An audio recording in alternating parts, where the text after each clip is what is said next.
श्री सच्चिदानंद सद्गुरु साईनाथ महाराज की जय। सद्गुरु श्री साईनाथुनि शरद बाबू जी की जय।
श्री सच्चिदानंद सद्गुरु साईनाथ महाराज की जय। सद्गुरु श्री साईनाथ शरद बाबू जी की जय।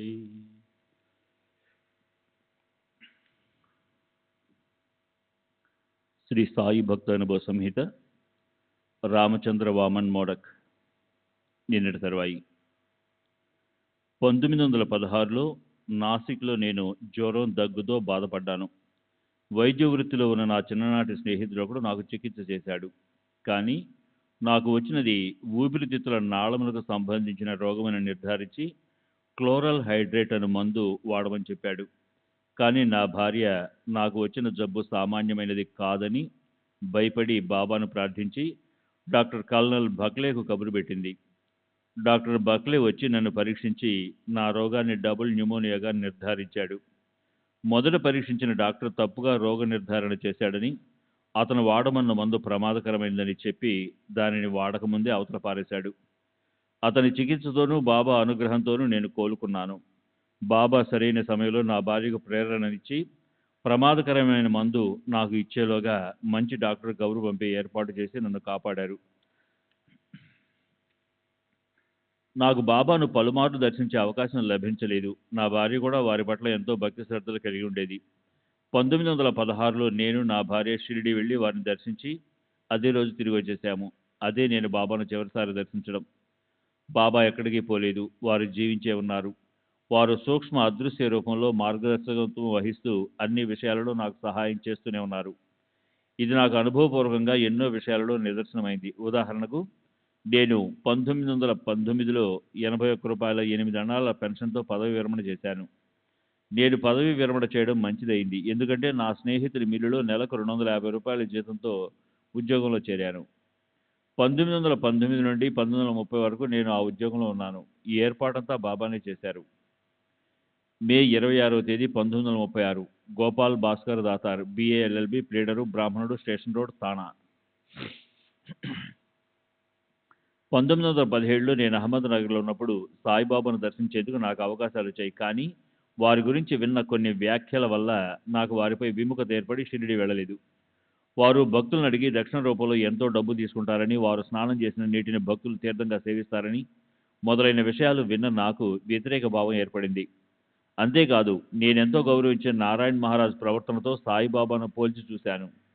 ఒకసారి నేను మరికొందరు కలిసి నారాయణ్ మహారాజ్ గారిని దర్శించి అందరం వారికి రూపాయి చొప్పున దక్షిణగా ఇచ్చాము. వారు మేమిచ్చిన రూపాయికి కలకండ ప్రసాదం చేర్చి తిరిగి మాకే ఇచ్చేశారు.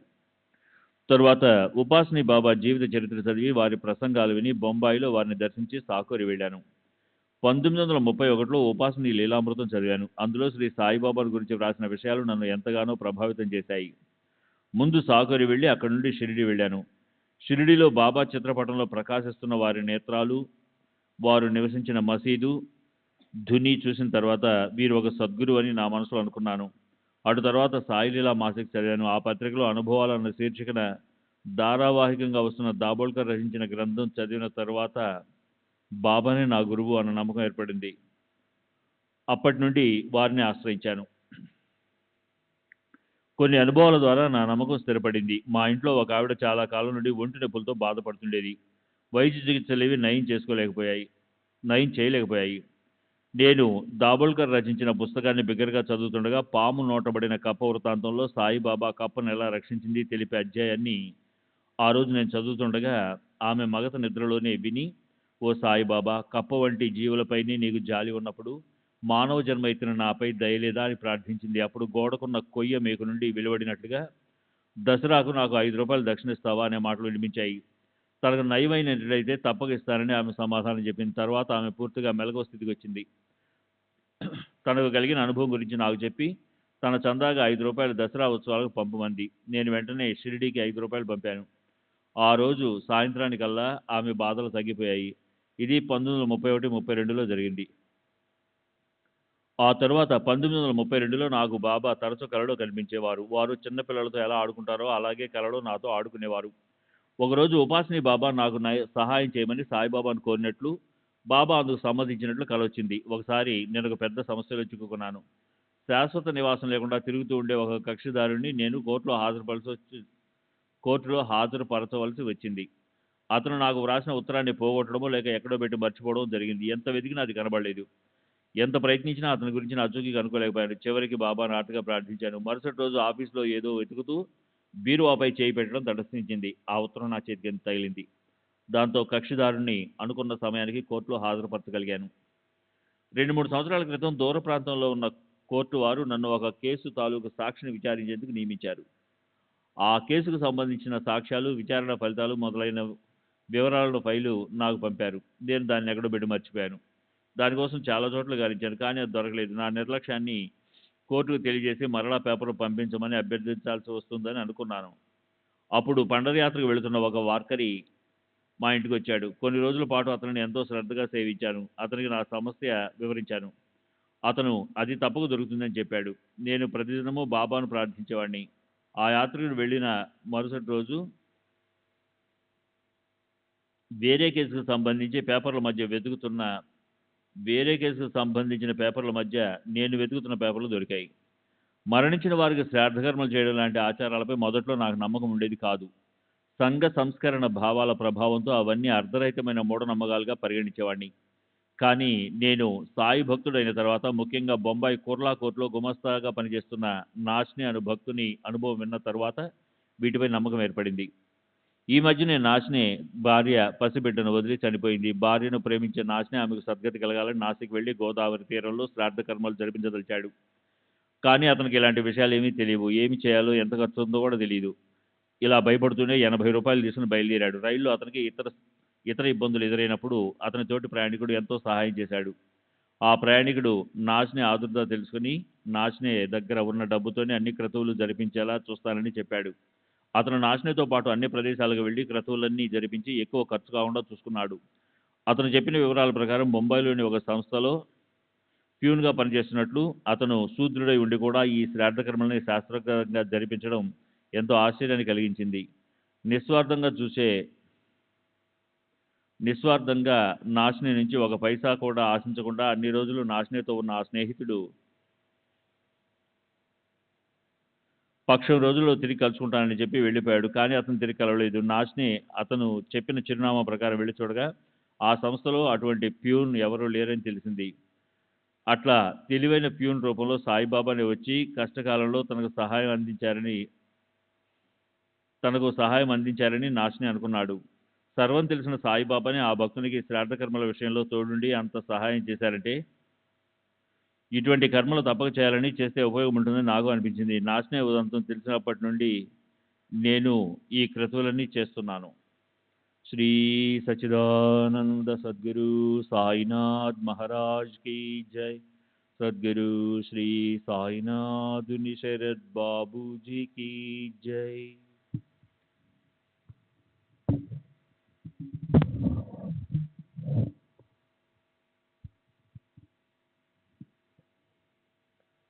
మే 26 తేదీ 1936 Kashinath Khanderao Gade, PA LLB, retired sub judge, వయసు 65 సంవత్సరాలు, కాంగ్రెస్ నగర్, నాగపూర్. మా వంశగురువు రామచంద్ర టి కొట్టరు, నా గురువు రామదాసు బీడ్కరు మహారాజు. వీరు జ్ఞాని, మహాశక్తి సంపన్నులు. వీరు నాకు ఉపదేశమిచ్చారు. తాము యాత్రల్లో ఎందరో మహాత్ములను, సాధు పురుషులను దర్శించామని, నన్ను కూడా ఈ మహాత్ములను దర్శించి వారి ఆశీర్వాదాలు తీసుకోమని చెప్పారు. వారు దర్శించిన మహాత్ముల పేర్లను కూడా నాకు చెప్పారు. ఈ మహాత్ములందరూ ఒకే కుటుంబంలా మెలుగుతుంటారని, నేను వారిని దర్శించినప్పుడు నన్ను వారికి సంబంధించిన వాడిగా గుర్తించి హృదయపూర్వకంగా ఆహ్వానిస్తారని వివరించారు. అప్పుడు తమ బోధన యొక్క విలువ, మహాత్ములు అప్పుడు నా బోధన యొక్క విలువ, మహత్యము నాకు అవగతం కాగలవని అన్నారు. వారు చెప్పిన మహాత్ములలో షిరిడి సాయిబాబా ఒకరు. నా గురువు బీడ్కర్ మహారాజు 1898లో నన్ను షిరిడీలో ఉన్న శ్రీ సాయి మహారాజును దర్శించమని ఆదేశించారు. తాము స్వయంగా బాబాను 25 సంవత్సరాల క్రితం, అంటే 1873 ప్రాంతంలో దర్శించామని కూడా చెప్పారు. 1912-13లో నేను కాంగాలో సబ్ జడ్జిగా పనిచేస్తున్నప్పుడు మే మాసపు సెలవుల్లో షిరిడి వెళ్ళి బాబాను దర్శించాను. వారు నన్ను చూస్తూనే ఎలాంటి పరిచయం లేకుండానే రావయ్య రామదాసు అంటూ హృదయపూర్వకంగా ఆహ్వానించారు. రామదాసు నా పేరు కాదు, మా గురువు రామదాస్ బీడ్కరు చెప్పిన విధంగానే హృదయపూర్వకమైన స్వాగతం లభించింది. రామదాస్ అనేది నా గురువు ప్రస్తావన కానీ, మా వంశ గురువు రామచంద్ర ప్రస్తావన కానీ అయి ఉంటుందని అనుకున్నాను.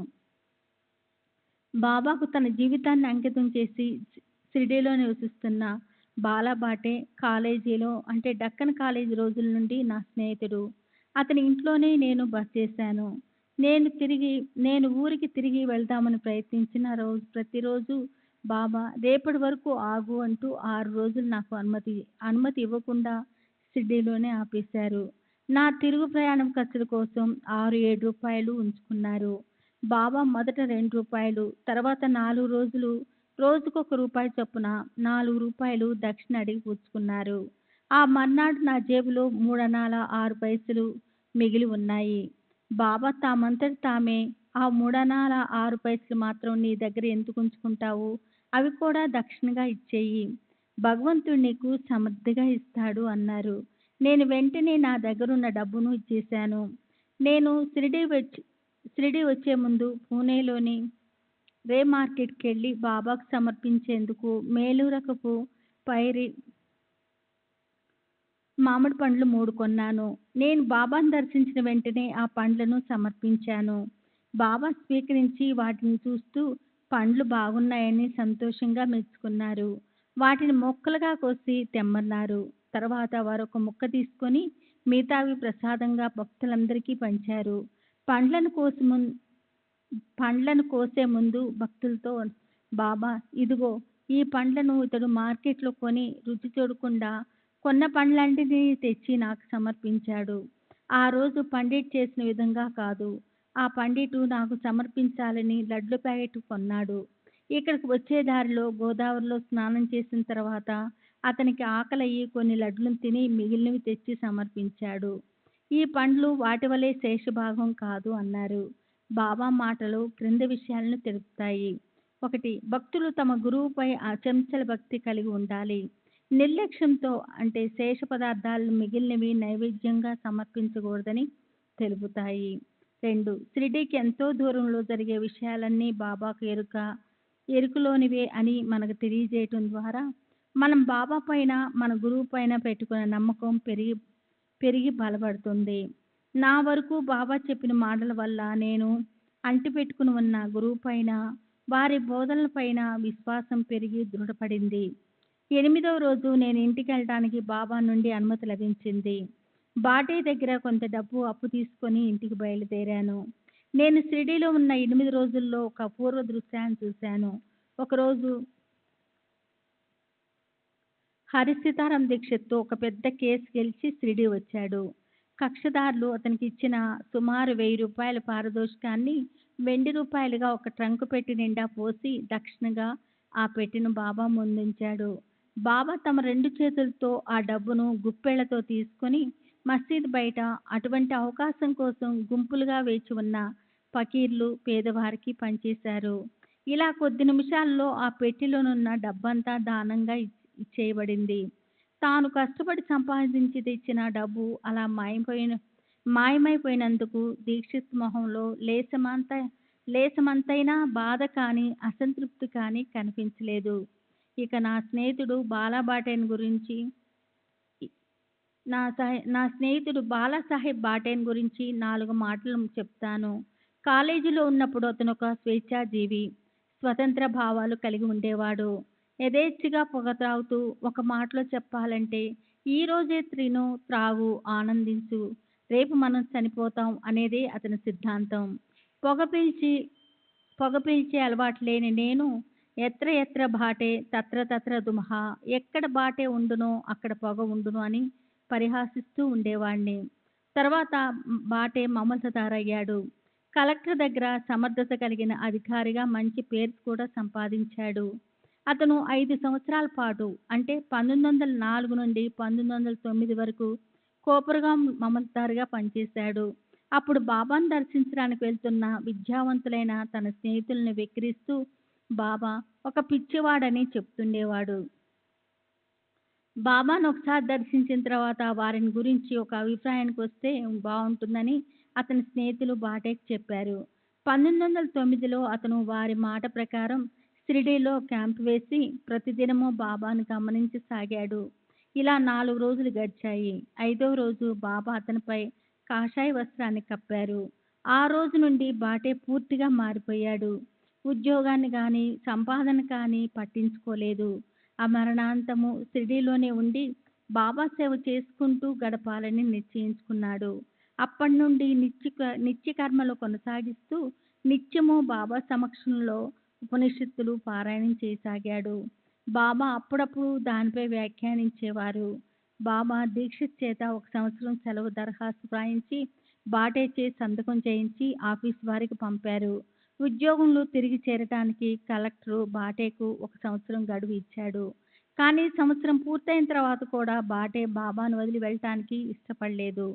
బాటేలోని వైరాగ్యాన్ని పరిగణనలోకి తీసుకొని అతను ఉద్యోగం చేయలేడని నిర్ధారణ కాగా అతనిపై కనికరంతో నెలకు 30 రూపాయలు పింఛను మంజూరు చేశారు. అతని భార్య బిడ్డలు షిరిడి వచ్చి అతనితో నివసించసాగారు. నేను అతనిలో వచ్చిన ఈ గొప్ప మార్పు కారణమేమిటని అడిగాను. బాబా తనపై కాషాయ వస్త్రం కప్పినప్పటి నుండి ఈ మార్పు వచ్చిందని చెప్పాడు. తన ఆలోచన దృక్పథము పూర్తిగా తొలగిపోయి దాని స్థానే నూతన దృక్పథం చోటు చేసుకుంటుందని చెప్పాడు. బాబాతో నా అనుభవాలను గురించి సంక్షిప్తంగా వ్రాశాను. నేను షిరిడి సందర్శించడానికి గల కారణాలు, బాబా వద్ద నాకు లభించిన ఆదరణ గురించిన వివరాలు మరాఠీలో వెలువడిన మా గురువుగారి జీవిత చరిత్రలో ప్రచురింపబడ్డాయి. శ్రీ సచ్చిదానంద సద్గురు సాయినాథ్ మహారాజ్ కీ జై. సద్గురు శ్రీ సాయినాథ్ శరద్ బాబూజీ కీ జై.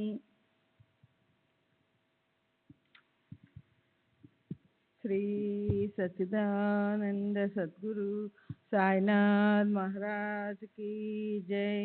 సద్గురు శ్రీ సాయినాథుని శరత్ బాబూజీ की जय. జూన్ 1వ తేదీ 1936. మైనతాయి గణేష్ కోలేకర్. వయసు 49 సంవత్సరాలు. తండ్రి నానాసాహెబ్ గణేష్ చాందోర్కర్, కష్ట గణపతి ఆలయం దగ్గర, పూనా. నేను నానాసాహెబ్ చందోర్కర్ గారి పెద్ద కుమార్తెని. నాకు 2 తమ్ముళ్ళు ఉన్నారు. నా చిన్న తమ్ముడు బాపుకు ఇప్పుడు 40 సంవత్సరాలు ఉంటాయి.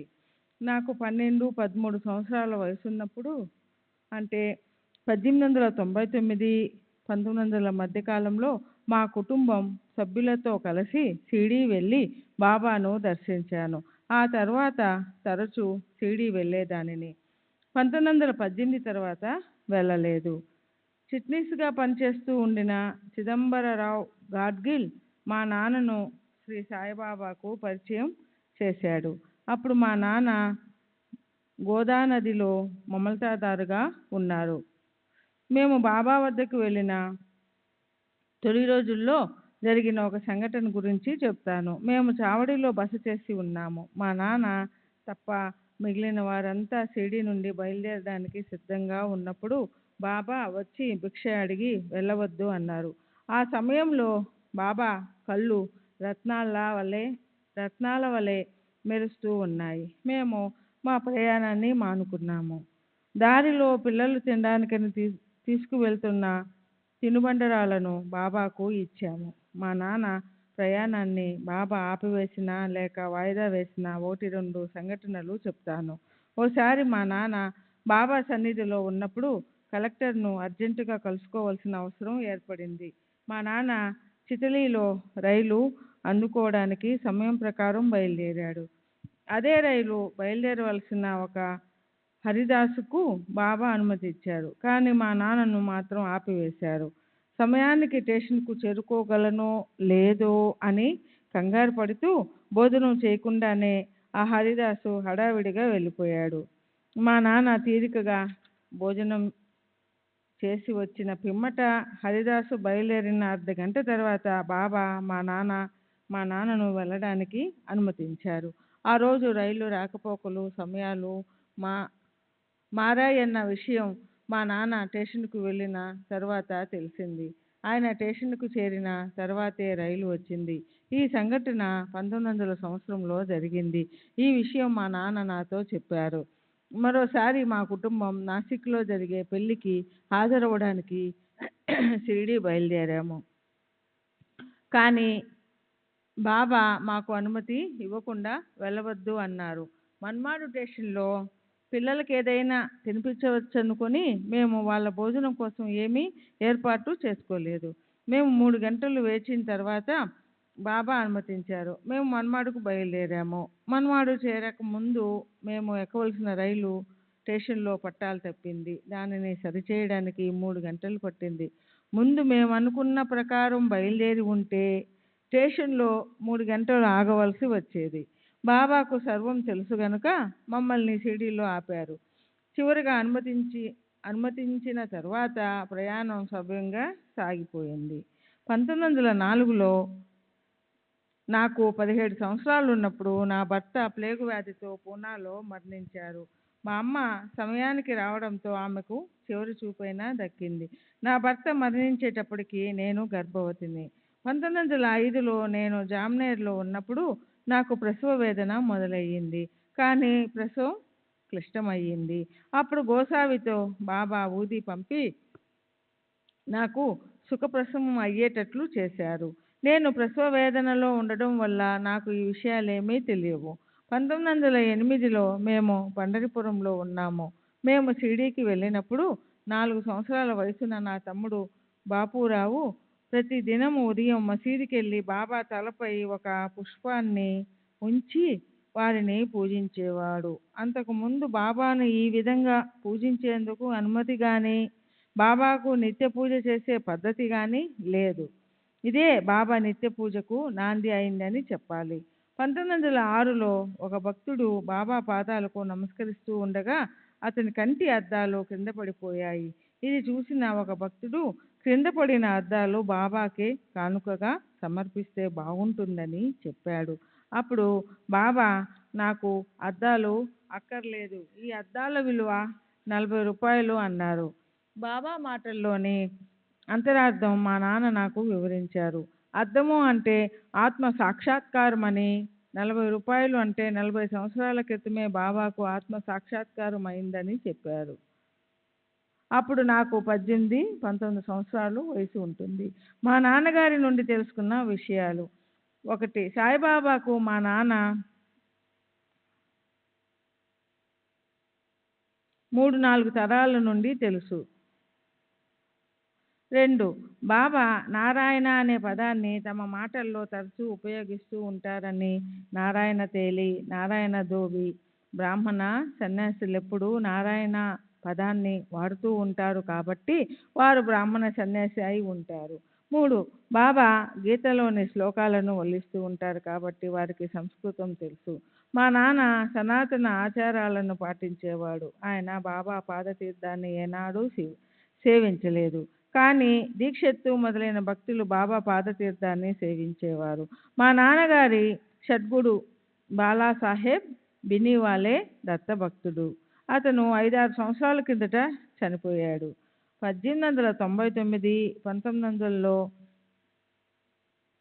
తనకు బాబాపై నమ్మకం లేకపోయినా మా నాన్న కోరిక మన్నించి షిరిడీ వెళ్ళి బాబాను దర్శించాడు.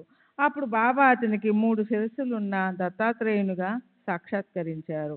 అప్పటి నుండి అతను బాబానే దత్తావతారంగా నమ్మి జీవిత పర్యంతం సాయి భక్తునిగా ఉండిపోయాడు. నేను మొదట 1900లో సాయిబాబాను దర్శించినప్పుడు వారు నెరిసిన జుట్టుతో 50 సంవత్సరాల వయసున్న వారిలా కనిపించారు. కానీ వారు 1918 వరకు ఇంచుమించు అలాగే కనిపించేవారు. 1918లో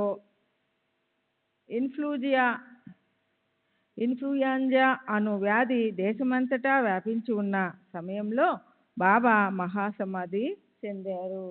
శ్రీ సచ్చిదానంద సద్గురు महाराज की जय। सद्गुरु श्री साईनाथ निसरत बाबूजी की जय।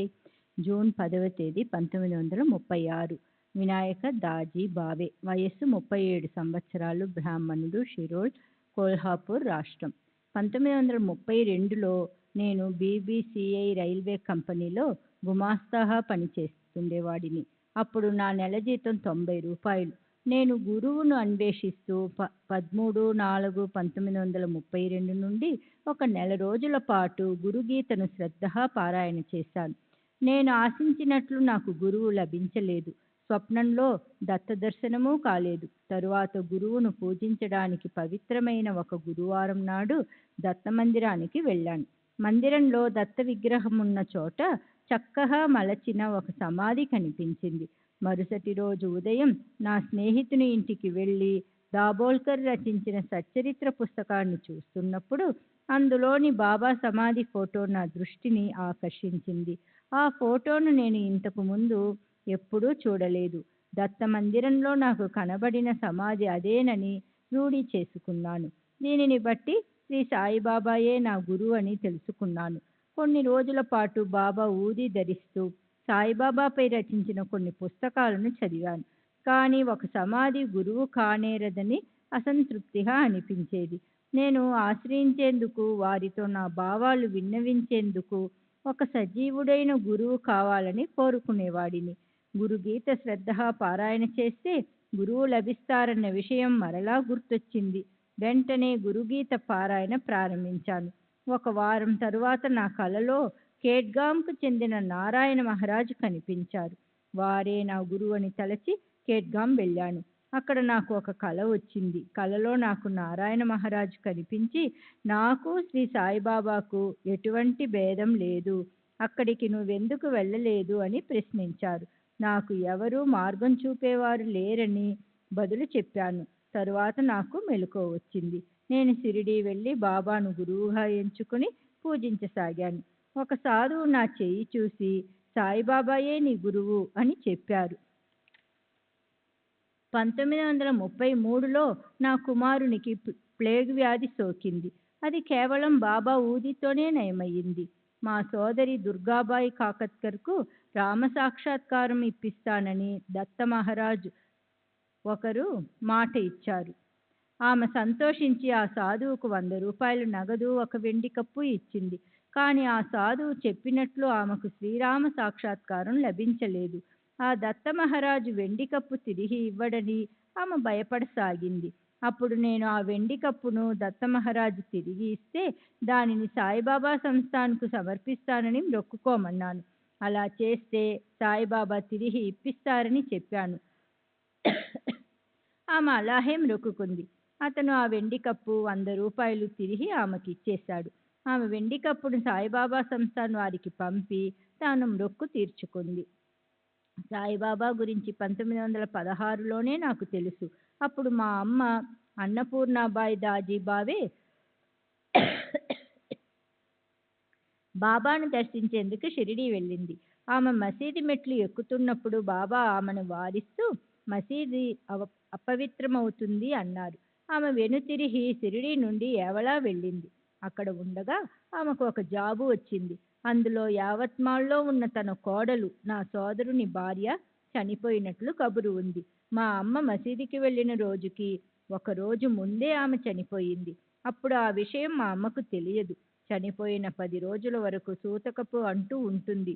మసీదుకి వెళ్ళినప్పుడు మా అమ్మకు తన కోడలు చనిపోయిన విషయం తెలియదు. కానీ బాబాకు తెలుసు. మా అమ్మ చనిపోయినప్పుడు పిండ ప్రదానం చేశాము. కానీ ఎంతసేపటికి కాకులు పిండాన్ని ముట్టుకోలేదు. అప్పుడు కాకులు పిండాన్ని తీసుకుని వెళితే 50 రూపాయలు సమర్పించుకుంటానని మా సోదరి బాబాకు మొక్కుకుంది. వెంటనే కాకులు వచ్చి పిండాన్ని తిన్నాయి. జూన్ 17వ తేదీ 1936 ముకుంద శాస్త్రి, లేలే కేర్ ఆఫ్ కృష్ణశాస్త్రి, వైదిక జీవనం, వయసు 68 సంవత్సరాలు, కొంకణ బ్రాహ్మణుడు, శనివార్పేట, పూనా.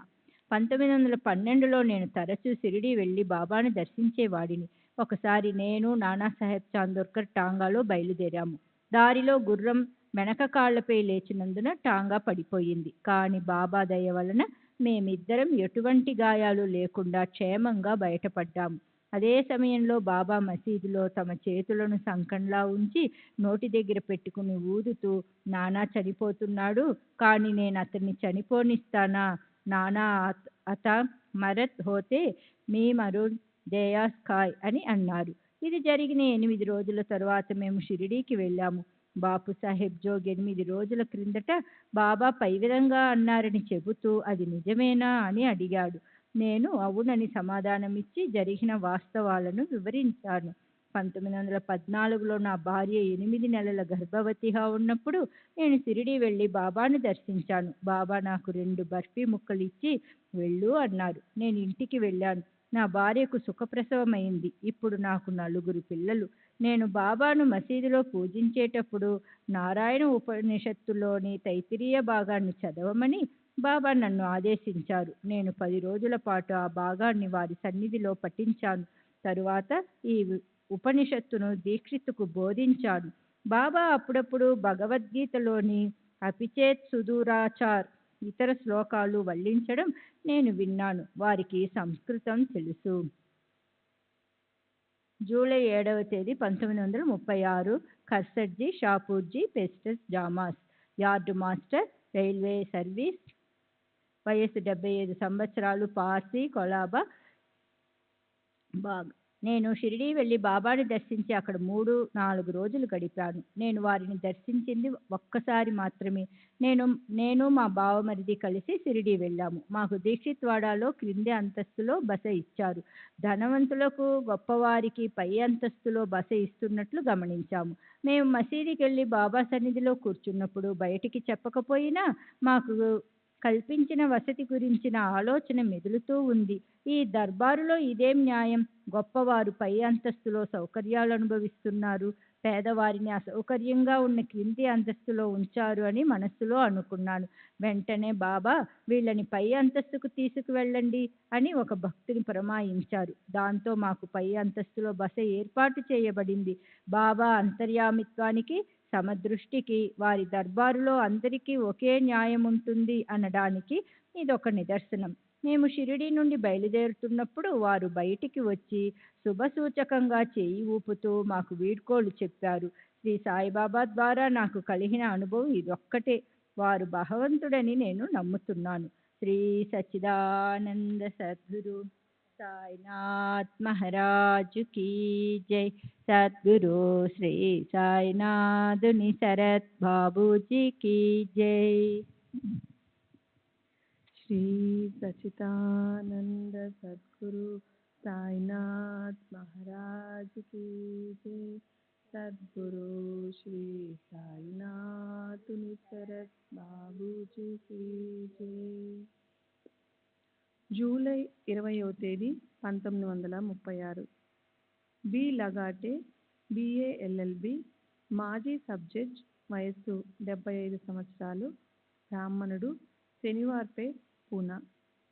నేను 1913-14లో సాయిబాబా వద్దకు వెళ్ళాను. నేనప్పుడు చాలా కష్టాల్లో ఉన్నందువల్ల వారి ఆశీర్వాదం కొరకు వెళ్ళాను.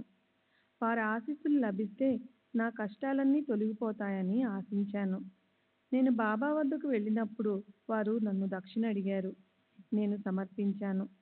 బాబా తమంతట తామే వేప విత్తనం నాటు, తరువాత ఆ చెట్టును నరికివేయి. లగాటే లంచాలు తీసుకున్నాడని అతనిపై నేరారోపణ చేయబడింది. క్రిమినల్ కోర్టులో కేసు నడిచి అతనికి జైలు శిక్ష, భారీ జరిమానా విధించబడింది. ఆ శిక్ష అప్పీల్లో కూడా నిర్ధారించబడింది. లగాటే అప్పీల్ పెండింగ్లో ఉండగా బాబా ఆశీస్సుల కోసం వారిని దర్శించాడు. వేప విత్తనం నాటడం, చెట్టును నరకడం అన్న నిగూఢమైన బాబా మాటలు కర్మ సిద్ధాంతాన్ని సూచిస్తున్నాయి. చేదు విత్తనాన్ని నాటితే చేదు ఫలితమే పొందుతావని, కనుక మనిషి తను చేసిన తప్పులకు తగిన మూల్యం చెల్లించి కర్మ సంచితాన్ని నిర్మూలించుకోవడమే ఉత్తమమని, తద్వారా నేర్చుకున్న గుణపాఠంలో భవిష్యత్తులో ఉన్నతిని పొందాలని దీని భావము. వారి మాటలు నాకేమీ అర్థం కాలేదు. కానీ నేను ఆశించినట్లు ఆశీస్సులు ఇవ్వలేదని మాత్రం అర్థమైంది. నేను నిరాశతో తిరిగొచ్చేశాను. నేనప్పుడు బాబా సన్నిహిత భక్తుడైన హరిసీతారాం దీక్షిత్తో కలిసి 3 సంవత్సరాల పాటు ఉన్నప్పటికీ మరలా ఎప్పుడూ బాబాను దర్శించలేదు. జూలై 20వ తేదీ 1936 కుషాభావు ఉరఫ్ కృష్ణాజీ కాశీనాథ్ జోషి వయస్సు 70 సంవత్సరాలు జోషి వతందార్ బ్రాహ్మణుడు. తండ్రి కాశీనాథ్ పద్మాకర్ జోషి మీరజ్గాం అహ్మద్నగర్ నుండి 10 మైళ్ళు. నేను పేద కుటుంబానికి చెందినవాడిని. నాకు ఉపాధ్యాయ వృత్తికి అర్హత పొందేందుకు అవసరమైన ప్రాథమిక విద్యను ప్రాంతీయ భాషలో చెప్పించారు. ఆ ఉద్యోగంలో నాకు నెలకు 5 నుండి 7 రూపాయల జీతం వచ్చేది. ఇది కాక వంశపారంపర్యంగా వచ్చే పూజారి వృత్తికి కావలసిన శిక్షణ కూడా ఇప్పించారు. కానీ నాకు ఈ రెంటిపైన ఆసక్తి లేదు. నేను భక్తి మార్గానికే నా జీవితాన్ని అంకితం చేయదలుచుకున్నాను.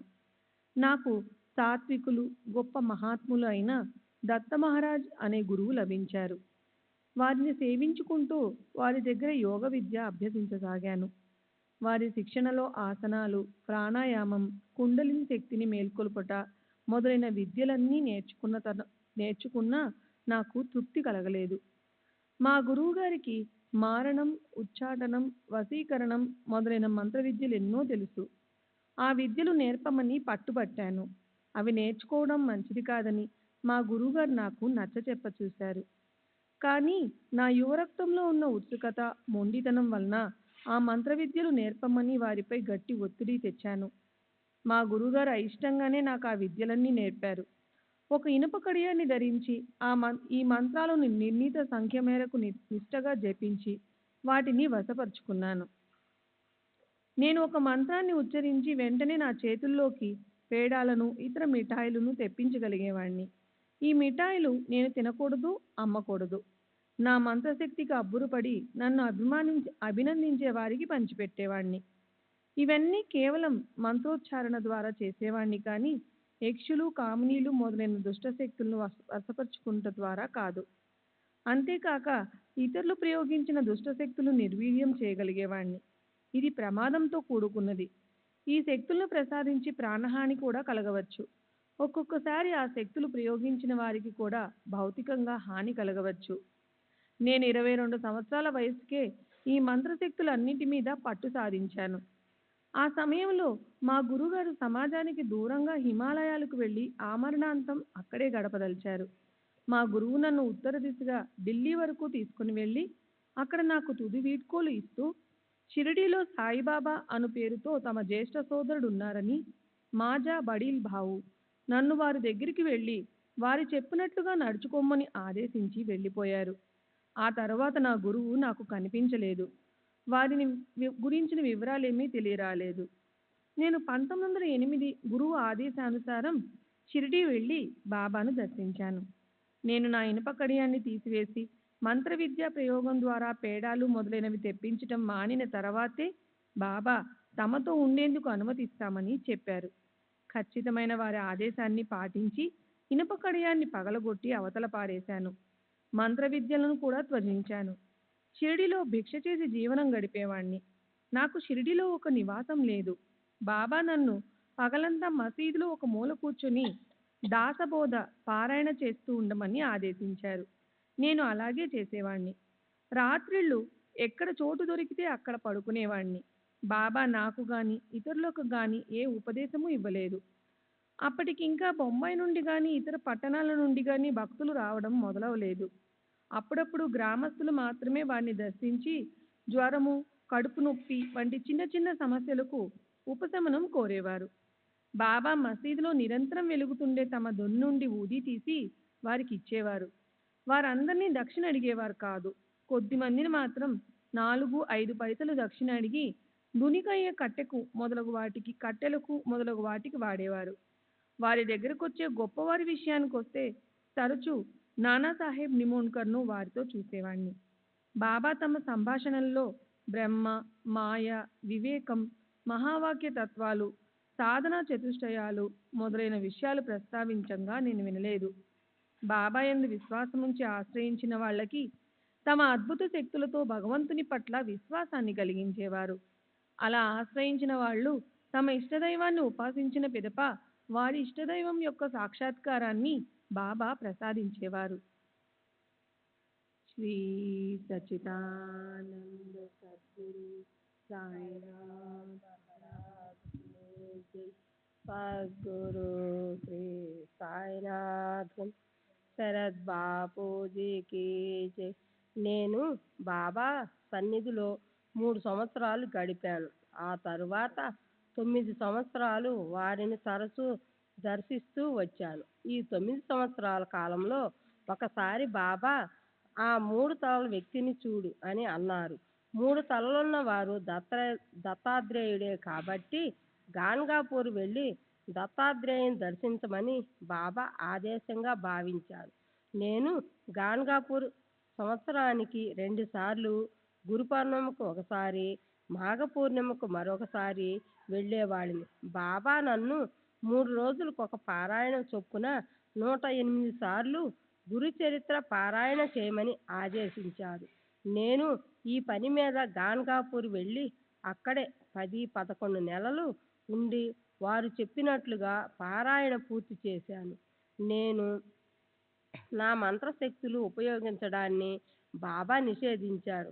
కానీ వారు దయతో నాకు మరో శక్తిని ప్రసాదించారు. అది ఎలా జరిగిందో వివరిస్తాను. నేను ఒక ఏకాదశి రోజున మసీదులో వారి ప్రక్కన కూర్చొని ఉన్నాను. అప్పుడు బాబా బాబాకు నాకు జరిగిన సంభాషణ. బాబా, ఈరోజు నేనేమి తిన్ ఈరోజు నీవేమి తింటావు? నేను ఏమీ తినను. ఈరోజు ఏకాదశి. బాబా, ఏకాదశి అంటే ఏమిటి? నేను ఉపవాసం ఉండే రోజు. బాబా, ఉపవాసం అంటే ఏమిటి? నేను కందమూలాలు తప్ప మరేదీ తినకుండా ఉండటం. కందమూలాలంటే దుంప, వేళ్ళు, మామూలుగా చిలకడ దుంపలనే కందమూలాలు అంటారు. వాటిని ఏకాదశి రోజు తింటుంటాం. సనాతాచారణ ఏకాదశి ఉల్లిగడ్డలను తినకూడదు. బాబా కందాలలో గల ఉచ్చారణ సామాన్యాన్ని అవకాశంగా తీసుకొని కొన్ని ఉల్లిగడ్డలు నా చేతిలో పెట్టి తినమంటూ బలవంతం చేయసాగారు. వారి అభిష్టానికి వ్యతిరేకంగా నడుచుకోవడం ఇష్టం లేక నేను చివరికి లొంగి, మీరు తింటే నేను తింటాను అన్నాను. అప్పుడు బాబా వెంటనే కొన్ని ఉల్లిగడ్డలు తీసుకొని తిన్నారు. నేను కొన్ని ఉల్లిగడ్డలను తిన్నాను. అప్పుడే కొందరు భక్తులు మసీదులోకి వస్తున్నారు. బాబా నన్ను ఆట పట్టించాలని తలచి వచ్చిన భక్తులను ఉద్దేశించి, నా బాపనోడిని చూశారా? ఏకాదశి రోజు ఉల్లిగడ్డలు తింటున్నాడు అన్నారు. నేను చేసిన పనిని సమర్థించుకోవాలని, బాబా తిన్నారు కనుక నేను తిన్నాను అని బదులు చెప్పాను. బాబా వెంటనే నేను అసలు ఉల్లిగడ్డలే తినలేదు అంటూ తిన్నది కక్కేశారు. దానిలో ఉల్లిగడ్డలు అసలు లేవు, చిలకడ దుంపలున్నాయి. మళ్ళీ బాబా, చూశారా, నేను తిన్నది ఉల్లిగడ్డలు కాదు, చిలకడ దుంపలు అన్నారు. బాబా తమ అద్భుత శక్తితో ఉల్లిగడ్డలను చిలకడ దుంపలుగా మార్చేశారు. నాకు అది ఒక మహత్తర అవకాశంగా తోచింది. బాబా కక్కిన దానిని ప్రసాదంగా భావించి ఒక్క ఉదుటున దానిపై పడి నోటితో లాక్కొని తినేశాను. బాబా తిట్టి అవతలికి తోశారు, కొట్టారు కూడా. బాబా ఉచ్ఛిష్టాన్ని ఎంగిలి తినగలిగినందుకు మహానందంగా ఉన్న నేను ఇవేమీ లెక్క చేయలేదు. అక్కల్కోట మహారాజు వలె బాబా తిట్టిన తిట్లు, కొట్టిన దెబ్బలు శుభాన్ని, శ్రేయస్సును కలుగజేస్తాయని నాకు తెలుసు. అందువల్ల వారి తిట్లను, దెబ్బలను ఆశీస్సులుగా భావించాను. మరుక్షణం బాబా మనోవైఖరి మారిపోయింది. వారిపై నాకున్న అచంచల విశ్వాసానికి అభినందనపూర్వకంగా నా తలపై వారి హస్తాన్నుంచి ఆశీర్వదించారు. అప్పటి నుండి బాబాను స్మరించి చేతులు చాచిన వెంటనే నా చేతుల నుండి వెచ్చని ఊది రాలుతున్నట్లు వరాన్ని ప్రసాదించారు. ఈ విషయం చెప్పిన తరువాత కుశాబావు తన 2 చేతులను దోసిల్లా పట్టి ముందుకు చాచి ముఖానికి దగ్గరగా పెట్టుకొని తల ఎత్తి కళ్ళు మూసుకొని బాబాను ధ్యానించాడు. 1 నిమిషం తర్వాత, ఇదిగో ఊది, చేతులు పట్టండి అంటూ తమ దోసిలి గుండా ఊదిని ధారగా పోయసాగాడు. నేను నాతో వచ్చిన అవస్థ అతని దోసిలి క్రింద పేపరు పెట్టి కొన్ని ఔన్సులు ఊది సేకరించి దాచుకున్నాను. బివి నరసింహస్వామి. ఊది ప్రసాదం వల్ల విశ్వాసంతో నా దగ్గరకు వచ్చే భక్తులకు ఓ అద్భుత వరం వల్ల లభించిన ఊదిని పంచిపెట్టేవాడిని. అది వారి బాధలను, పలు రకాల దుష్టభావాలను తొలగించేది. సంతానం లేని వారికి సంతానం కూడా ప్రసాదించేది. ఈ శక్తి కొరకు నేను ఏ జపము చేయవలసిన అవసరం లేదు. అది నాలో స్థిరంగా నిలిచింది.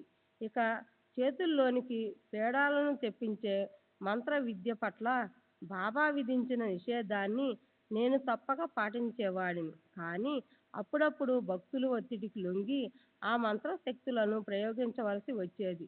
దుష్ట శక్తులను తిప్పికొట్టే మంత్ర విద్యను మాత్రం ప్రయోగిస్తూ ఉండేవాడిని. ఇలా చేస్తున్నందుకు నేను పశ్చాత్తాపం చెందలేదు.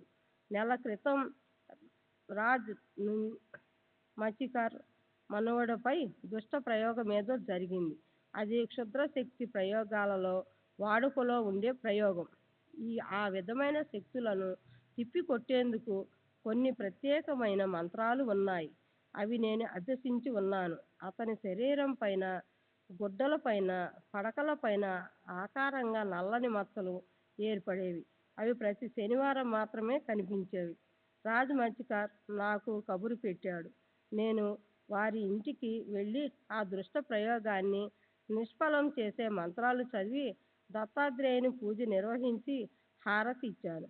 నేను పూజ నిర్వహించిన తర్వాత శనివారం మచ్చలు కనపడలేదు. ఆ దుష్ట శక్తుల్ని విజయవంతంగా తిప్పకొట్టగలిగాను. నేను 3 సంవత్సరాలు బాబా చెంత గడిపిన తరువాత మా నాన్న వచ్చి నన్ను తనతో తీసుకెళ్ళాడు. నేను ఇంటికి వెళ్ళే ముందు బాబాను దర్శించాను. బాబా, ఈసారి వచ్చేటప్పుడు ఇద్దరితో రండి అన్నారు. కొన్ని రోజుల తరువాత నేను మా నాన్న షిరిడీ వెళ్ళి బాబాను దర్శించాం. అప్పుడు బాబా అంతకు ముందు దర్శనంలో తాము చెప్పిన ఇద్దరు రండి అన్న మాటలో అర్థం పెళ్లి చేసుకోమని, భార్యతో రా అని వివరించారు. తరువాత మా నాన్న నన్ను షిరిడీ నుండి తీసుకువెళ్ళాడు. నేను పెళ్లి చేసుకున్నాను. పెళ్ళైనప్పటికీ నేను షిరిడీ వెళ్ళి బాబా దగ్గర ఉండటానికి ఇష్టపడేవాడిని. అందుకే ఒకసారి ఒంటరిగా వెళ్ళి చాలా రోజులు షిరిడీలో ఉండిపోయాను. అప్పుడు నా భార్య వచ్చి తనతో తీసుకెళ్ళింది.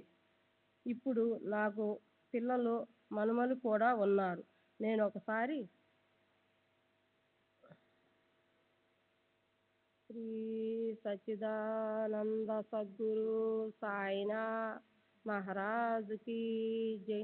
సద్గురు శ్రీ సాయినాథ్ బాబూజీ కి జై. నేను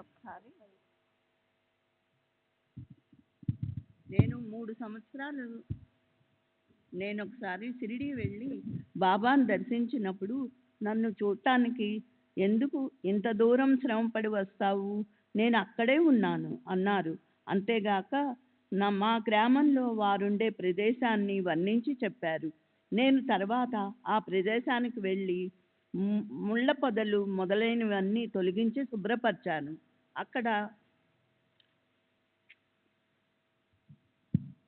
అక్కడ నాకొక సమాధి కనిపించింది. నేను ఆ స్థలాన్ని కొని సమాధిని పూజించసాగాను. అక్కడ నాకు బాబా దర్శనం లభించేది. అప్పటి నుండి శ్రీరామనవమి ఉత్సవాలకు తప్ప నేను షిరిడీ వెళ్ళేవాడిని కాదు. మరో విషయం ఏమంటే, చేతుల్లోనికి ఊది సృష్టించే శక్తిని నేను ఇతరులకు ఇవ్వవచ్చును. కానీ ఆ శక్తిని స్వీకరించే వ్యక్తి 6 నెలల పాటు అత్యంత నియమ నిష్టలు పాటించి ఇంద్రియ నిగ్రహంతో కఠోర బ్రహ్మచర్య దీక్ష అవలంబించాలి. 30/8/1936 తేదీన చెప్పిన విషయాలు. మీరాజ్ గాంలో ఫకీర్ షాను సాధువు సుప్రసిద్ధులు. వారు 200 సంవత్సరాలకు పూర్వం జీవించి ఉండేవారు.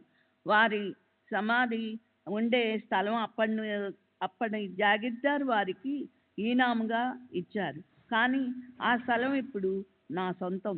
వీరికి శిష్యులు కానీ వారసులు కానీ లేరు. వారి దర్శనం ఇప్పటికీ మనం చేసుకోవచ్చు. చాతుర్మాసాల్లో వారి దర్శనం లభించదు, కానీ వారి మాటలు వినపడతాయి. వారు చాలా తక్కువగా మాట్లాడతారు. అప్పుడప్పుడు సాయిబాబాను గురించి మాట్లాడేవారు.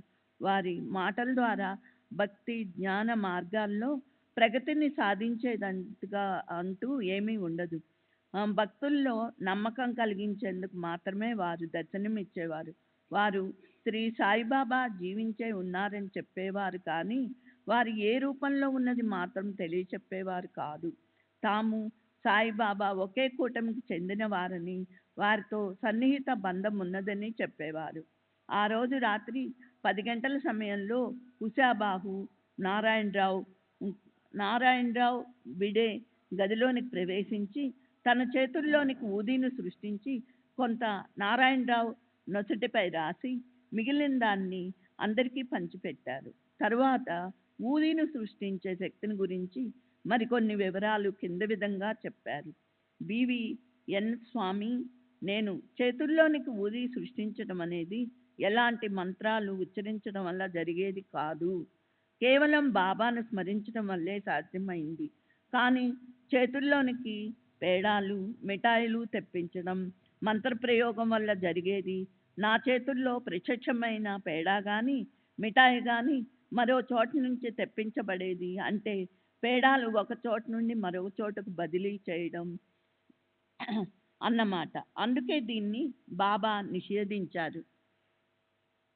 జూలై 20వ తేదీ 1936 బాలకృష్ణ గోవింద్ ఉపాసిని శాస్త్రి పదవీ విరమణ చేసిన సంస్కృత ఆచార్యుడు. వయసు సుమారు 69 సంవత్సరాలు. బ్రాహ్మణుడు. తండ్రి గోవింద్ గోపాల్. ఉపాసిని శాస్త్రి శనివార్పేట, పూనా. పూనాలో ప్లేగు వ్యాధి ప్రబలి ఉన్నప్పుడు మా కళాశాల కొన్ని నెలలు మూసివేశారు. అప్పుడు నేను నా భార్యను అమ్మను తీసుకొని తీర్థయాత్రలకు బయలుదేరాను. హరిద్వార్, ఋషికేశ్ చూసుకొని తపోవనకు వెళ్ళాము. అక్కడ ఒక సాధువు నా వైపే ప్రకాశవంతమైన కళ్ళతో తదేకంగా చూస్తుండటం గమనించాను. అతనికి నమస్కరించాను. అతడింకా నన్ను పరికించి చూస్తూ, నీవు సతానాకు చెందిన వాడివి కదా అని అడిగారు. మా పూర్వీకుల స్థలం సతానా కాబట్టి అవునని జవాబు చెప్పి తామెవరో చెప్పమని అభ్యర్థించాను. రేపు ఇదే సమయానికి మధ్యాహ్నానికి ఇక్కడికి రా, నేను చెప్తాను అన్నారు. నేను వసకు వెళ్ళి ఈ విషయాన్ని మా అమ్మకు చెప్పాను. ఆమె కాసేపు ఆలోచించి వారు మల్హార్కు మయూరపుర చెందిన తమ వంశగురువు ఉద్ధవ మహారాజ్ అయి ఉంటారని భావించింది. ఆమె కూడా వారిని దర్శించాలన్న కోరికతో నాతో పాటు నిర్ణీత సమయానికి సాధువును కలవాల్సిన ప్రదేశానికి వచ్చింది. 15 నిమిషాలు అక్కడంతా వెతికిన తర్వాత సంచారి అయిన ఒక సాధువు కోసం వెతకటం వృధా ప్రయాసాన్ని తలచి మా అమ్మ వెళ్ళిపోయింది. మా అమ్మ వెళ్ళిన మరుక్షణమే ఆ సాధువు నా ముందు ప్రత్యక్షమయ్యాడు. అతను గంభీరంగా, ఎప్పుడూ ఈ విధంగా నడుచుకోవద్దు అన్నారు. ఏ విధంగా నడుచుకోకూడదు అని అడిగాను. అతను ఎవరిని రమ్మని ఆదేశిస్తారో వారు మాత్రమే రావాలి. భౌతికంగానే కాక ఇతర విషయాల్లో కూడా ఒక వ్యక్తికి మరో వ్యక్తికి ఎంతో తేడా ఉంటుంది. ఏ ఇద్దరూ ఒకటిగా ఉండరు. అందువల్ల పిలిచిన వారు మాత్రమే రావాలి అన్నారు. ఇక మీదట అదే విధంగా నడుచుకుంటానని వారికి మాట ఇచ్చి తామెవరో చెప్పమని అభ్యర్థించాను. నీవు నీ ఇంట్లో పూజించే దేవుళ్ళ మధ్య ఒక శాలిగ్రామం పవిత్ర శిల ఉంది కదా అని అడిగి దాన్ని యథాతథంగా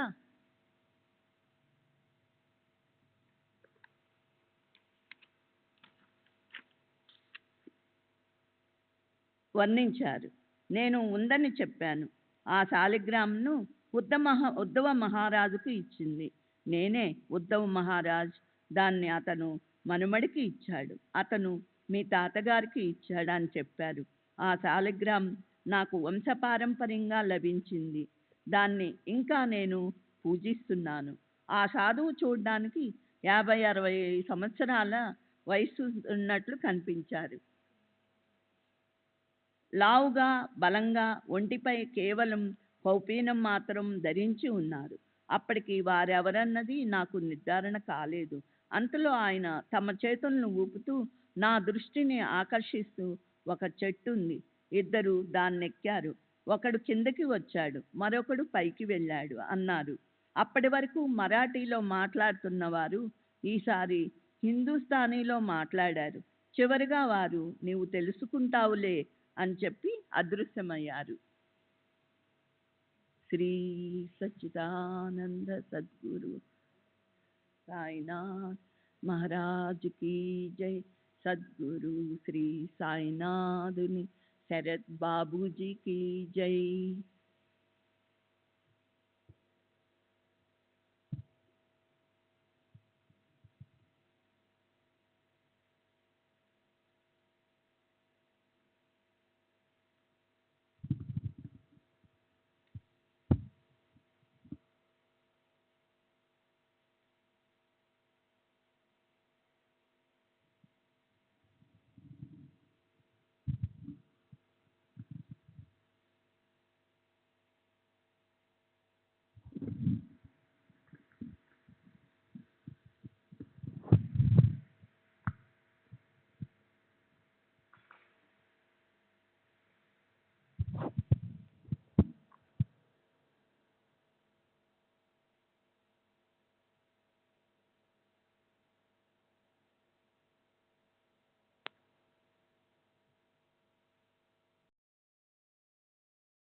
श्री सच्चिदानंद सद्गुरु साईनाथ महाराज की जय।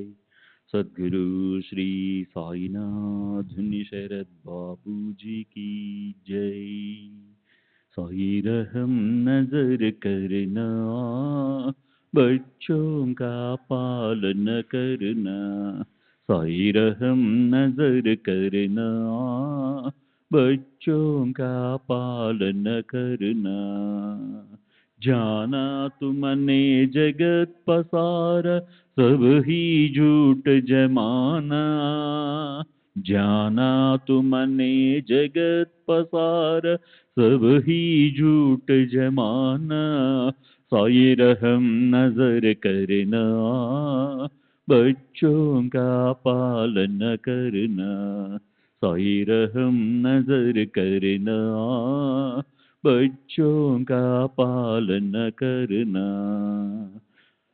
अंधा हूँ बंदा आपका, मुझसे पथ दिखलाना। मैं अंधा हूँ बंदा आपका, मुझसे पथ दिखलाना। साई रहम नजर करना, बच्चों का पालन करना। साई रहम नजर करना, बच्चों का पालन करना। दास गण कहे अब क्या बोलूं, थक गई मेरी रसना। दास गण कहे अब क्या बोलूं, थक गई मेरी रसना। साई रहम नजर करना, बच्चों का पालन करना। साई रहम नजर करना, बच्चों का पालन करना। रहमो नजर करो अब मोरे साई, तुम दीना नहीं मुझे माँ बाप भाई। रहमो नजर करो मैं आंधा हूँ बंदा तुम्हारा। मैं आंधा हूँ बंदा तुम्हारा। मैं ना जानू, मैं ना जानू, मैं ना जानू अल्लाह इलाही। रहमो नजर करो, रहमो नजर करो अब मोरे साई। तुम बिना नहीं मुझे माँ बाप भाई। रहमो नजर करो काली जमाना, मैंने गमाया। काली जमाना मैंने गमाया। साथी आखिर का, साथी आखिर का, साथी आखिर का, तुम बिना कोई। रहमो नजर करो, रहमो नजर करो अब मोरे साई। तुम बिना नहीं मुझे माँ बाप भाई। रहमो नजर करो अपने मस्जिद का झाड़ू गणो है। अपने मस्जिद का झाड़ू गणो है। मालिक हमारे, मालिक हमारे, मालिक हमारे, तुम बाबा साई। रहमो नजर करो, रहमो नजर करो अब मोरे साई। तुम बिना नहीं मुझे माँ बाप भाई। रहमो नजर करो।